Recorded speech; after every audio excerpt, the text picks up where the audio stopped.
Hello hello, একটু দাঁড়ান, আপনাকেই বলছি। আপনি কি জানেন, পৃথিবীর প্রাকৃতিক উপকরণগুলোর মধ্যে সবচেয়ে বেশি দামি একটি বস্তুই হলো আইভরি।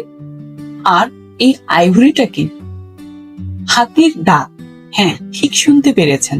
হাতির দাঁত আসলে দাঁতই নয়, এটা এক ধরনের শক্ত পদার্থ, একদম হাড়ের মতো, যেটা খুব মসৃণ, সহজে ভাঙে না, এমনকি টেকসই।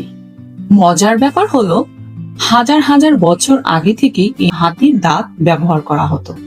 রাজাদের মুকুট, মূর্তি, অলংকার, পিয়ানোর কিবোর্ড, এমনকি ধর্মীয় প্রতিমাও বানানো হতো। আর এর কারণ একটাই, তা হলো এই হাতির দাঁত একদিকে শক্ত, মসৃণ, সহজে খোদাই করা যায়, আর বয়স বাড়ার সাথে সাথে এর রং হয় দুধের মতো সাদা থেকে সোনালী। এই সৌন্দর্য আর বিরলতার কারণে এর দাম আকাশ ছোঁয়া। কিন্তু এখানে একটি দুঃখের বিষয় আছে, সেটি হলো এই দাম অর্জন করতে হলে একটি হাতির প্রাণ দিতে হয়। আর এই কারণেই বিশ্বজুড়ে এই আইভরি কেনা বেচা দুটোই সম্পূর্ণ নিষিদ্ধ। কারণ মানুষের লোভে লক্ষ লক্ষ হাতি বিলুপ্তির পথে চলে গিয়েছিল।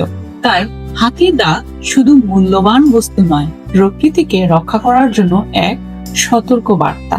লোভের দাম সবসময় কিন্তু বেশি হয়।